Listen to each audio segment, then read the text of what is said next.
स्त्री का घर। तुम्हें कितनी बार बताया है, मेरे तैयार होने से पहले मेरा नाश्ता तैयार हो जाना चाहिए। शादी के 25 साल बाद भी मुझे क्यों बार बार एक ही बात बतानी पड़ती है? लता, तुम्हें क्या है? तुम तो आराम से घर पर रहोगी, मुझे काम पर जाना पड़ता है। तुम हो कि हमेशा बेवकूफों जैसी हरकत करती हो। अगर तुम यह जानबूझकर करती हो तो याद रखना, मुझसे बुरा कोई नहीं होगा। आज भी प्रशांत का पारा चढ़ा हुआ था। इन कटु शब्दों में अपना गुस्सा उतारते हुए, गीला तौलिया कुर्सी पर फेंकते हुए प्रशांत गुस्से में लता की तरफ देखने लगा। लता के लिए प्रशांत का ये बेवजह का गुस्सा कोई नई बात नहीं थी। वह महीने में 3-4 बार ऐसे ही लता पर बरस पड़ता था। पहले पहले लता उसका विरोध करती थी, लेकिन जब कई साल प्रशांत में कोई बदलाव नहीं दिखा तो लता ने खुद को ही बदल दिया। अब प्रशांत के कुछ भी कहने पर लता को कोई फर्क नहीं पड़ता। प्रशांत की हर बात वो चुपचाप सिर झुकाए सुन लेती थी। शादी के पहले 5 साल तक लता ने पूरी कोशिश की थी कि प्रशांत को बदला जाए, लेकिन फालतू का गुस्सा करना और बाद में लता को भला बुरा कहना, यह मानो जैसी उसकी आदत बन गई थी। कोई भी बात विवाद होता तो प्रशांत सीधा लता को बोल देता, अगर मैं तुम्हें अच्छा नहीं लगता तो क्यों नहीं चली जाती अपनी मायके, क्यों रहती हो मेरे साथ? इतना सब कुछ हो जाने के बावजूद लता प्रशांत के साथ रहती थी, क्योंकि उसे अपनी बेटी की फिक्र थी। और वह जाती भी तो कहा,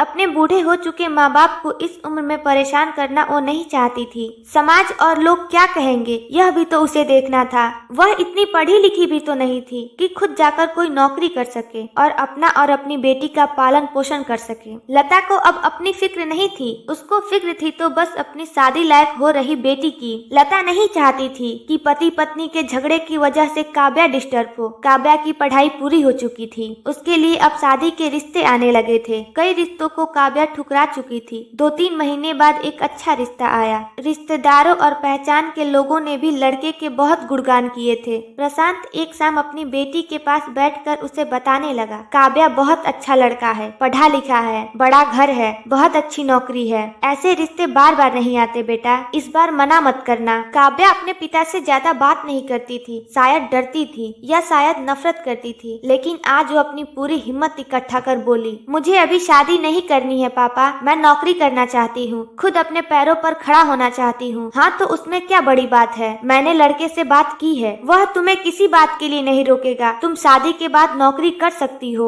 वह तुम्हें नौकरी करने के लिए परमिशन दे देगा। प्रशांत बोला, मेरा नौकरी करना या ना करना उसकी परमिशन पर क्यों डिपेंड रहेगा पापा? काव्या ने पूछा। मैं कह रहा हूँ ना, तुम्हें किसी भी चीज की कमी नहीं होगी वहाँ। ऐसे रिश्ते बार बार नहीं आते, इसे ठुकराना मत, बहुत खुश रहोगी वहाँ तुम। प्रशांत बोला, पापा क्या मैं उतनी ही खुश रहूंगी जितना मम्मी इस घर में खुश रहती है? काव्या ने तंज कसते हुए कहा, आज तुम्हारी जुबान कुछ ज्यादा नहीं चल रही? प्रशांत गुस्से से आंख बड़ी करते हुए बोला, पापा मुझे शादी नहीं करनी है, क्योंकि शादी के बाद अगर वो लड़का आपके जैसा निकला तो मैं क्या करूंगी? मुझे आपके जैसा जीवन साथी नहीं चाहिए जो बिना बात के मुझ पर हमेशा चिल्लाए। मुझे कुछ भी अपने पसंद का लेना हो तो 10 बार सोचना पड़े, कहीं वो नाराज ना हो जाए। मेरी तबीयत कैसी भी हो उसे परवाह ना हो, रोटी थोड़ी सी मोटी बन जाए तो घर सर पर उठा ले, उसकी चेकबुक ना मिले तो भी मेरा ही दोस्त निकालेगा और हर छोटी मोटी बात पर मुझे मायके जाने के लिए कहेगा। काव्या ने अपना दिल खाली करते हुए पापा से सब कुछ कह दिया। प्रशांत का गुस्सा 7वें आसमान पर था, लेकिन उसके मुंह से एक भी शब्द नहीं फूट रहा था। वो काव्या की बातें सुन रहा था। काव्या उतना ही बोलकर चुप नहीं हुई। आज पहली बार वो अपने पापा के सामने इतना कुछ बोल रही थी। पापा, आपने माँ के साथ हमेशा गलत व्यवहार किया। आप अपने ऑफिस का गुस्सा बिना सोचे समझे माँ पर उतार देते थे, कभी इस बात की परवाह भी नहीं करते कि उन्हें कैसा लगता होगा। आपकी बातें सुन सुनकर माँ ने अपना स्वाभिमान खो दिया। प्रशांत आज पहली बार अपने किए बर्ताव को महसूस कर पा रहा था। वह इतना ही बोल पाया, जो तुम्हारा मन करे वो करो, मैं तो इतना बुरा हूँ ना? काव्या ने प्रशांत का हाथ पकड़ते हुए बोला, पापा मुझे सिर्फ एक सवाल का जवाब दे दो, क्या आप चाहोगे कि मेरा पति आपके जैसा हो? अगर आपका जवाब हाँ है तो करा दीजिए मेरा रिश्ता आज ही, और ना तो मुझे आत्मनिर्भर बनने दीजिए। प्रशांत कुछ भी ना बोल पाया और वहाँ से चुपचाप बाहर चला गया। आज उसे लता के सामने जाने में शर्म आ रही थी। चलते चलते उसकी आंखों में आंसू भर आए। प्रशांत ने आज से अपने आप को बदलने का निश्चय किया। अगले दिन से लता ने अपने पति में काफी बदलाव देखा। वह सोचने लगी कि जो हिम्मत काव्या ने दिखाई, वह हिम्मत अगर मैं पहले ही दिखा देती तो शायद आज परिस्थिति कुछ और होती। अब काव्या पढ़ लिख कर अच्छी नौकरी करने लगी थी और 3 साल बाद उसके लिए एक अच्छा रिश्ता आया और उसकी विदाई पर प्रशांत बोला, बेटा तू हमेशा खुश रहेगी क्योंकि तेरा पति तेरे बाप जैसा नहीं है। प्रशांत की यह बात सुनकर लता और काव्या की आंखों से आंसू बहने लगे। दोस्तों, हमारे समाज में औरत को भले ही देवी का दर्जा दिया जाता है, लेकिन वह स्वतंत्रता नहीं दी जाती जो उन्हें देनी चाहिए। उन्हें बचपन से ही बताया जाता है कि वह पराई धन है। स्कूल से आने में देर हो जाए तो पिटाई मिलती है, मोबाइल से बातें करते हुए दिख जाए या खिड़की से झांकते हुए दिख जाए तो शक किया जाता है। माँ बाप का घर तुम्हारा नहीं है, पति का घर ही तुम्हारा घर है। जीवन भर यह बातें बता बता कर उन्हें ससुराल भेज दिया जाता है और एक दिन किसी छोटे मोटे झगड़े में ससुराल वालों से सुनना पड़ता है कि इस घर को छोड़ दो और मायके चली जाओ। अब आप ही बताओ दोस्तों, ऐसी स्त्री का सच्चा घर कौन सा है? आखिरकार वह किस घर को अपना कहे? ऐसी ही कहानियों के लिए हमारे चैनल को सब्सक्राइब करें। Thanks for watching.